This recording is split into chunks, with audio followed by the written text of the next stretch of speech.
Ada yang mengatakan Allah tidak membutuhkan pembelaan kita karena Allah maha segalanya.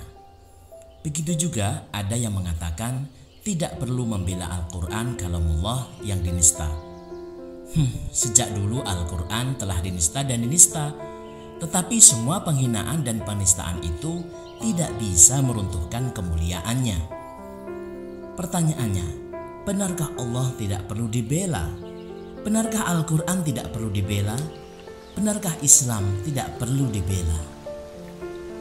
Pertama, pandangan atau pemikiran seperti ini bukan pemikiran siapapun yang mengatakannya, apakah profesor, doktor, ustadz, jenderal, atau orang awam. Lebih tepat pandangan seperti ini disebut sebagai fantasi intelektual. Fantasi seperti ini tampak seperti logis dan masuk akal, padahal tidak. Mengapa?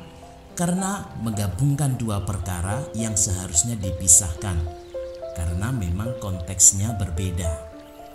Konteks Allah yang maha segalanya, Al-Quran kalam Allah yang mulia, atau Islam agama yang sempurna adalah konteks yang terkait dengan Allah, kalam dan agamanya.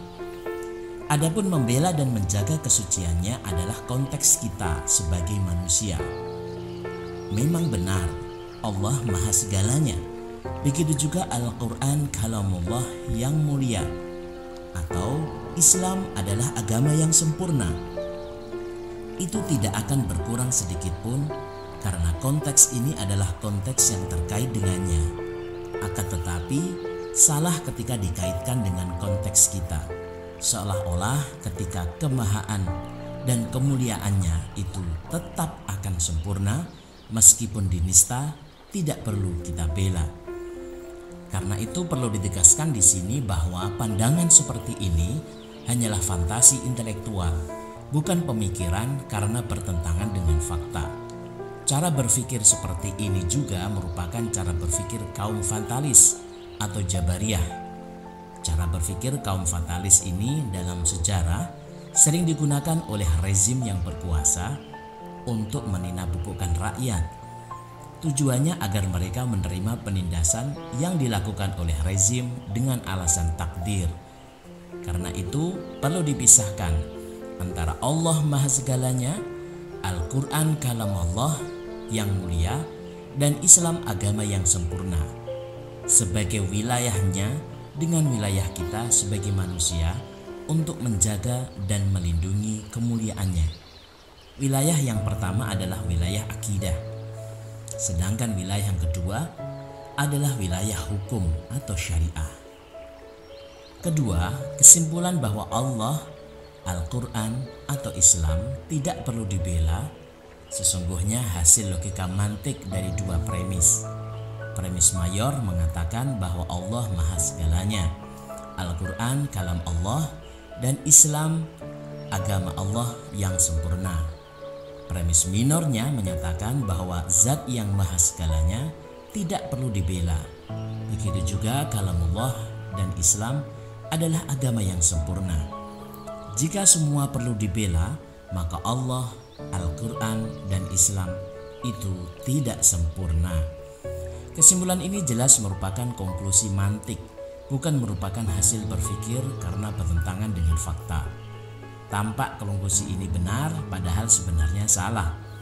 Di mana salahnya? Ketika kesimpulan ini bertentangan dengan nas-nas syariah, nas yang menyatakan kemahaan Allah, kesempurnaan Al-Quran, dan Islam di satu sisi. Di sisi lain, nas syariah tetap memerintahkan kita untuk membela Allah, Al-Quran, dan agamanya. Ketiga, andai saja Allah, kalam, dan agamanya tidak perlu dibela, Allah tentu tidak memerintahkan kita menjadi pembelanya, sebagaimana firman Allah Subhanahu wa taala di dalam surah As-Saff ayat yang ke-14. A'udzubillahi minasyaitonir rajim. Ya ayyuhalladzina amanu kunu ansarallahi. Wahai orang-orang yang beriman, jadilah kalian sebagai penolong-penolong Allah. Ketika kita membela Allah, membela kalamnya, membela agamanya, memperjuangkan syariahnya, serta membantu para pejuang yang memperjuangkan agamanya, maka Dia akan menolong kita. Allah Subhanahu wa Ta'ala berfirman di dalam surah Muhammad ayat yang ke-7. A'udzubillahi minasyaitonirrajim. Ya ayyuhalladzina amanu in tansurullaha yansurkum wa yutsabbit aqdamakum. Wahai orang-orang yang beriman, jika kalian menolong Allah, Dia akan menolong kalian dan meneguhkan kalian. Imam Ar-Razi menjelaskan bahwa makna in tansurullah, jika kalian menolong Allah, adalah menolong agamanya, memperjuangkan syariahnya, dan membantu para pejuang yang memperjuangkannya. Imam Ibnu Katsir dalam kitab tafsirnya menjelaskan tentang ayat ini dengan ungkapan al-jaza jinsu al-amal. Balasan itu sesuai dengan jenis amal yang diberikan. Artinya, ketika kita menolong Allah, Dia pasti akan menolong kita.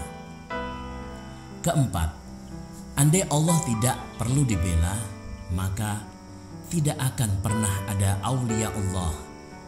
Adanya adalah aulia Allah merupakan dampak karena mereka menolong Allah. Di dalam Al-Quran mereka disebut aulia Allah atau penolong atau kekasih Allah karena mereka membela Allah. Ketika mereka menjadi aulia Allah, maka Allah pun menjadi wali sebagai penolong atau kekasih mereka. Ketika Allah menjadi wali mereka, sebagaimana di dalam surah Al-Baqarah ayat 257 dan di dalam surah An-Nisa 45, karena mereka telah menjadi aulia Allah, maka mereka pun tidak lagi mempunyai rasa takut dan sedih sedikit pun. Inilah yang Allah tegaskan di dalam surah Muhammad ayat yang ke-62. A'udzubillahi minasyaitonirrajim. Ala inna awliya Allahi la khaufun alaihim wa la hum yahzanun. Ingatlah, sungguh para pelindung atau kekasih Allah itu tidak ada rasa takut sedikit pun pada diri mereka dan mereka pun tidak bersedih. Allah juga menegaskan di dalam surah An-Nisa ayat 45. A'udzubillahi minasyaitonirrajim. Wallahu a'lamu bi'a'daikum wa kafa billahi waliyan wa kafa billahi nasira. Allah Maha tahu atas musuh-musuh kalian. Cukuplah Allah menjadi pelindung dan cukuplah Allah menjadi penolong. Karena itu para ulama, sebut saja Imam Abu Nuaim dalam kitabnya Hilyah Aulia dan Al-Hafidh Ibnu Al-Jauzi dalam kitabnya Sifah As-Safwah menjelaskan para penolong dan pembela Allah itu mulai dari Nabi Muhammad SAW, para sahabat, tabi'in, tabi'ut tabi'in, dan generasi setelah mereka yang berjuang membela agamanya. Mereka yang membela agama Allah itulah para aulia Allah.